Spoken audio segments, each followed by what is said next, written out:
too many. Over the years, though, with Ceasefire and that program, which I personally attended, some of when the different resources of the city and law enforcement and the public come together in one place to offer Ceasefire, it's a very powerful tool in the kit bag of peace in this city. And we've seen when lots of resources are given from the community, from the mayor's office, from city government and from law enforcement, we all work together to bring the numbers down. This year, that's the case, and we're delighted to see it. But, I often see people coming here, standing, crying. People take note of it, and it's sort of a testimony to what can happen. The ultimate goal is not to have any crosses in the garden.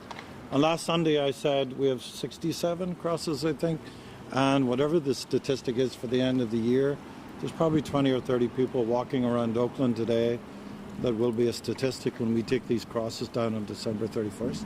And that's a very sobering thought. Let me ask you this, having to turn to the politics of this. We are a few days away from a recall election. Right. Mayor Tao's critics are pouncing on saying you're just trying to shore up support in the last minute. Well, it's a statement of fact that the numbers are down, and it's not just the mayor, but it takes all of the actors in the city to work to bring these numbers down. And so I applaud her in that sense. She actually showed up, which previous mayors never did, to our cross ceremony at the end of the year. And not all of the leaders in the city show up to this moment. Only when something really big happens, like a child is murdered or something sensational, or the numbers are like 160 or something really big, then everybody wants to talk about it then. So that's the sad part of that. But she has shown up, and she gets kudos for that, in my opinion. Now, I know the crosses represent crime homicide victims. Do you want to opine on property crime victims? We're seeing a lot of smash and grabs, cars riding in. I can't really speak to that. I mean, I've been a victim myself, like everybody has, and there is a level of insecurity around for sure. But that being said, last night, for the first time in 17 years, kids came to the door for Halloween, and I was delighted when one little princess came up. She was about 3. So this neighborhood certainly has changed dramatically over the years, and I'm happy for that. Let me ask, you have a long perspective. How long have you been here? 17 years. You have a long perspective. The neighborhood is changing, for better or worse, maybe more expensive. Absolutely. Politicians come and go. Crime trends go up and down. What do you take away from that, observing people and consoling people and memorializing them? I'm not sure what you mean. Could you maybe restate that? You're a man of the cloth. Right. You're supposed to have more insight and perspective okay. than us folks who only go on Sunday, or less than that. I'm wondering what perspective 17 years and your role as a religious leader gives you. Well, as a Catholic, and Catholic social teaching is one of our greatest gifts to the world, and we celebrate that loudly here. We get involved in everything that's going on. You can see our Ceasefire sign. Yeah. We're probably the only Catholic church in the United States that has that sign up, or the Black Lives Matter sign, or racism is a sin. We could actually cover the church in all of our agenda for what is good and right. And just to make absolutely sure, because we've gotten confused too, does that Ceasefire Gaza, not the Oakland program of Ceasefire? No, but it could if you want to, if you're driving past. It's a double entendre. That's a double entendre. Just make sure that one right there refers to... That is about Gaza now. The flag is about Ukraine. We've had the gay flag up during June. We are a church of the people. Let me ask a more specific question, though. You've been here 17 years. Do you think Ceasefire is all that? Should we credit Ceasefire for this? Absolutely, absolutely. Oh my God, if you've ever been to one of those call-ins when the mothers and fathers come and talk to the young people, when law enforcement comes and talks to them, and then when everybody comes together and offers them an alternative, it really works. It's just a very small tip of the iceberg, but it does work. You have to bring resources, you have to have jobs, you have to have education, you have to have all of these resources to help everyone. And I've seen it. Oh my God, I was really torn up the day I went to the ones that I went to. When you feel the shock and pain of mothers and fathers and family members at the loss. When was it? Were you? Thank you. 6 or 7 years ago. Was it in response to a homicide? No, just as generally what we're doing as a city. Great. Thank you. Thank you. I just have one more question. Do you think anyone there is going to my tripod too.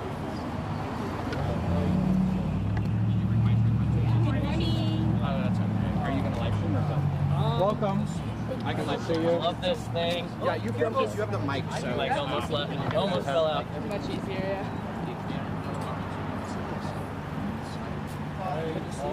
See you doing good yourself.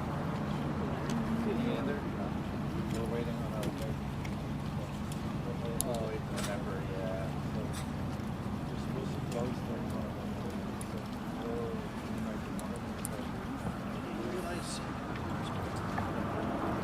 the bishop is through the bankruptcy. What's up, Case? What's up, Dean, my hero? How are you?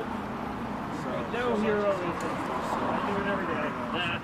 I was like not wanting to bring our big crappy multi podium though. You So just got lucky. I'm in Oakland today. I know. As soon as Jim said you were going to be here, I was like, okay. No, Dean, we're always lucky to have your mic stand We around. need to. Thank you. When are you? When are they going to market? When are they going to market? Are you selling them already? Oh, they're on eBay. Yeah, they got like 25 left. I don't know. No, what? So you got to buy the stand too. You know the stand with the standard peg Well, we right can there. use that You too. can get that at B&H. We could use that too. No, you got to get more. No, you think people get the wrong ones. It has to have a certain stud and stuff. If you tell them to just wait, just tell them to just like give me like this one quick moment here to get the live stream going. He needs a moment. Well, I don't think they're rushing to go in. Well, they gotta get to a meeting, so you just get it.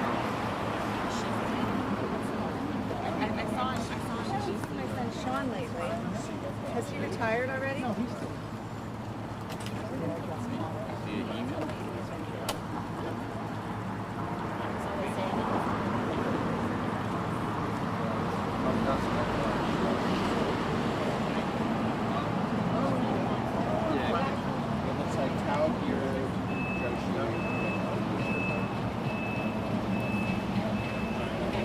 Okay, great. You get them started.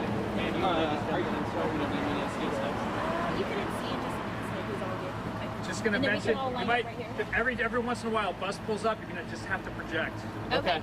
Hit Come on the in. live stream. Hello, everybody. Thank you for coming.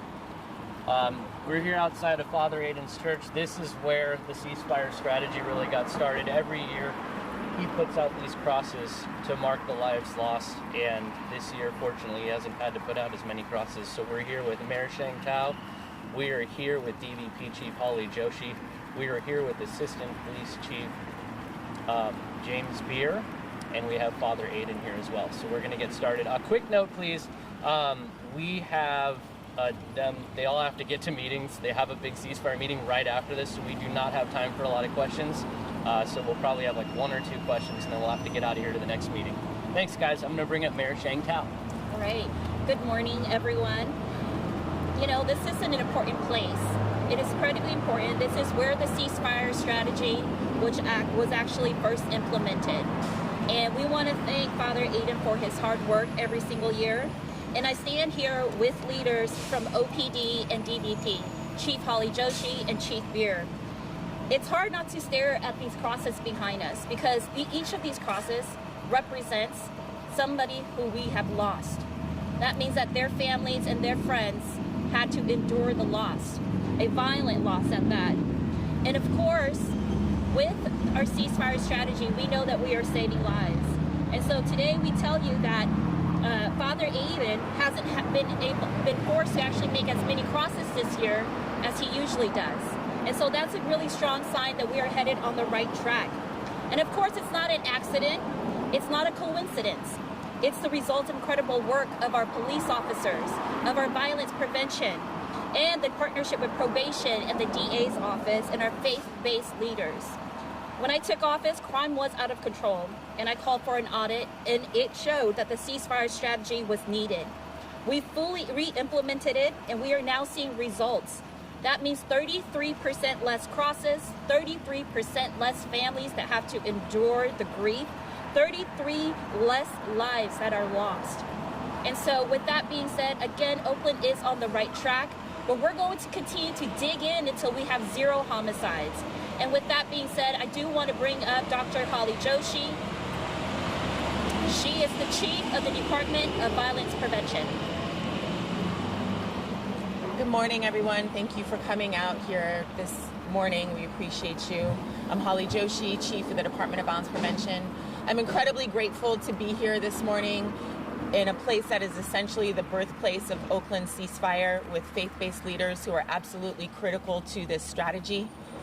As the mayor indicated, I was brought back to the city in December of last year, and in January I was handed the evaluation of Ceasefire by the mayor's office.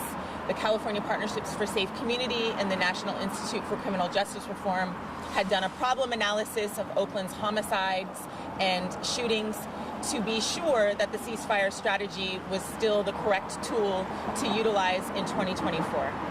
So we received the report, and essentially that report became my blueprint that I began implementing in the Department of Violence Prevention beginning in January.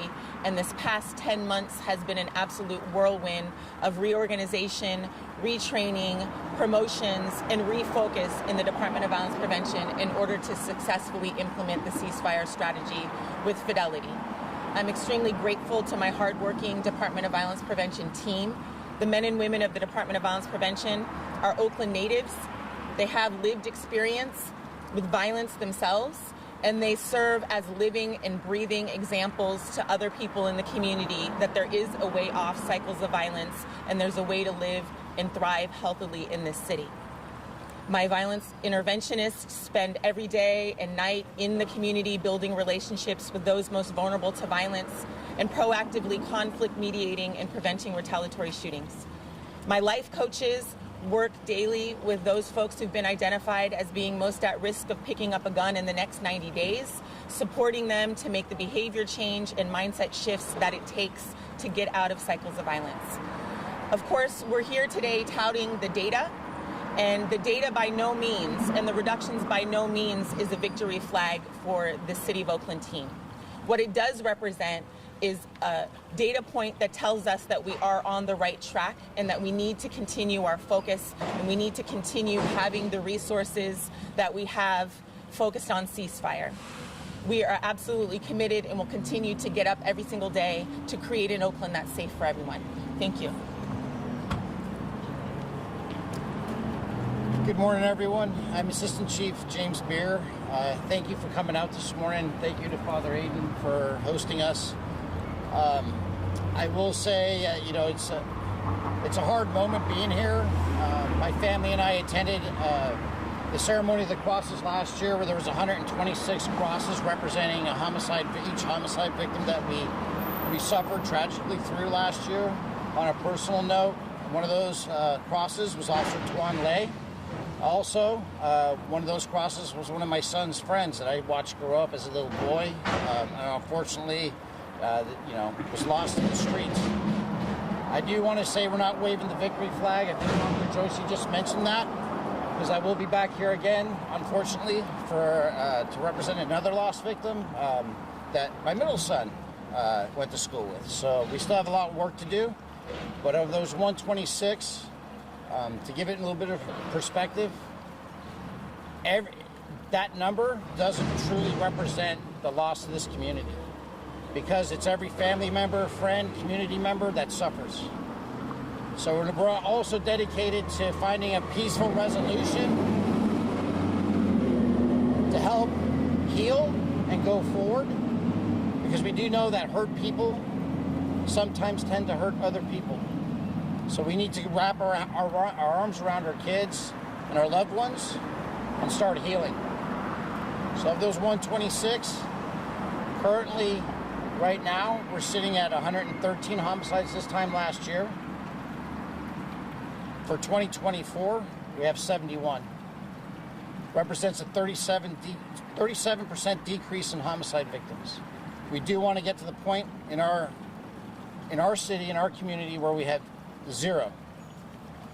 We haven't taken our foot off the gas. We continue to work hard.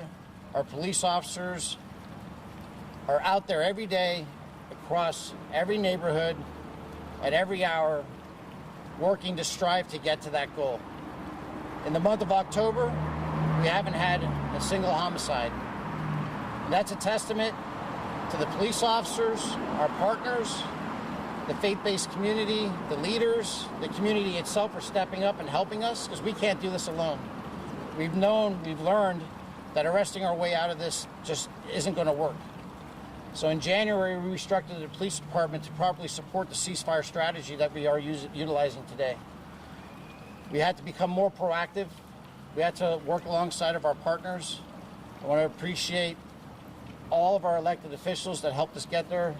Mayor Shang Tao for helping us restructure the police department, get the resources we need to get on the right path. I think we'll get there. Still a lot more work to be done. And one day I want to come back up here and see no crosses in that line. Thank you. Thank you, sir. Catholic social teaching talks about the common good. We, as a church, along with the Diocese of Oakland, continue to work for and will work with anyone.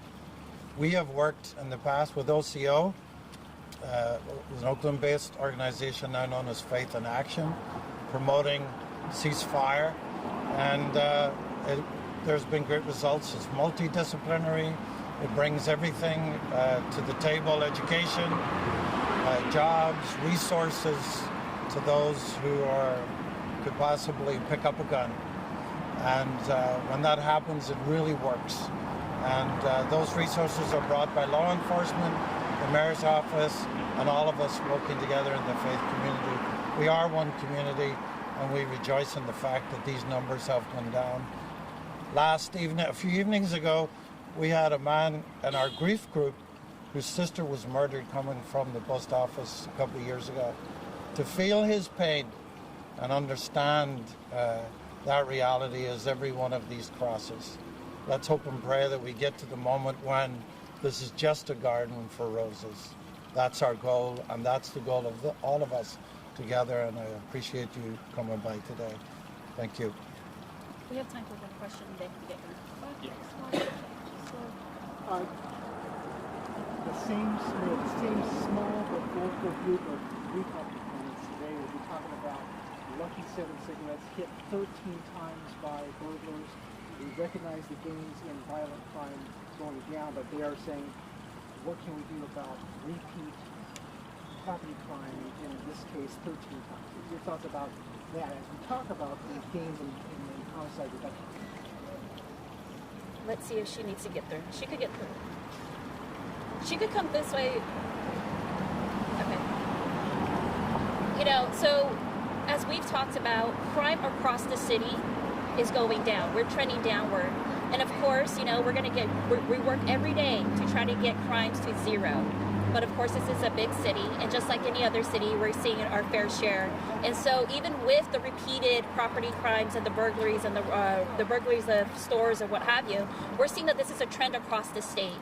And this is why the governor has implemented and signed the state legislation around stronger penalties with retail theft and what have you. Of course, this is a statewide issue. It is not only a city of Oakland issue. Our officers wake up every day, work hard to ensure that we apprehend suspects, and then of course we turn them over to the district attorney's office or probation, and that moves through that process. I think that if every single arm can work together, that the system can work. Of course, having more resources in these different various departments is going to be key. Just like here in the city of Oakland, we have very minimal resources for our police department, for our Department of Violence Prevention. But again, we wake up every day and we don't complain about how limited resources we have. We work with what we have. And right now we know we're on the right track and we're working every day towards getting more resources. Okay. Thank you all so much. How should we put this decline? You guys could go. Need to go. Sure. We'll hang out. How should we put this decline in perspective compared to other cities that have more people, more challenges, more inequity, more police officers on the ground? Do you guys get that? So that was a lot in that question. I'll take this. Yeah. So, but if you're asking how we're going to address it with less resources, where other cities have more police officers on the ground, I think I actually have to. Again, we have to refer to our partners. Met with the CHP yesterday. They're helping us come in and do traffic enforcement in our high injury networks, which allows us to free up our officers to actually focus on the violent crime as well as other issues such as burglary. We have to leverage technology. Thankfully now, with the help of the mayor and the state, we have over 200 flock cameras. We're utilizing our real-time crime center, and we're working with the county and other federal partners. With regards to the burglaries, we've actually seen a significant impact with our numbers regarding burglaries. Although I do realize when you're lucky 7 and you've been burglarized multiple times, it doesn't feel like an improvement to you. But a lot of other merchants have actually expressed they feel safer and they've experienced less burglaries. We have to keep going. Obviously, we've worked with the state as well to conduct long-term investigations, targeting. These are honestly organized crime. This isn't what burglaries used to be in the past, where it was one-off. Sometimes it was working with a network. Now it's very sophisticated. It's a statewide issue. We know that there's gangs and groups involved. We have to utilize long-term investigations as well as real-time, right now, proactive enforcement strategies.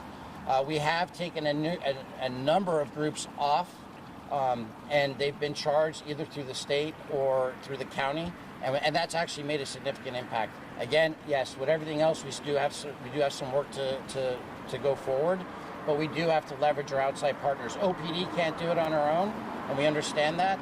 But I think as a community coming together and working with the county and neighboring jurisdictions, that'll actually help us continue going forward and seeing those numbers continue to go down. I just have a quick question. Okay, one more. We gotta go. We gotta go. So, homicides are dropping, property crimes are dropping, but people's perceptions aren't tracking with that. How do you plan to address that, especially with the recall coming up? That's a really great question. I definitely take seriously the fact that people don't feel quite safe yet. And that is a responsibility of all of ours. We have to promote not only what's happening on the ground when it comes to crime, but we have to promote also the positive stories. Oakland has so many positive stories.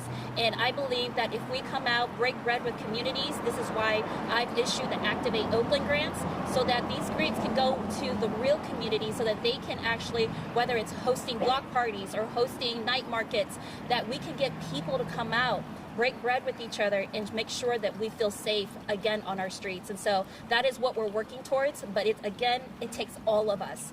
It takes, whether it's media, whether it's the neighborhoods, government, or what have you, we all need to promote positive stories in the city of Oakland because we know there are many, so that we can feel safe. Thank you so much. Thank you. Take care.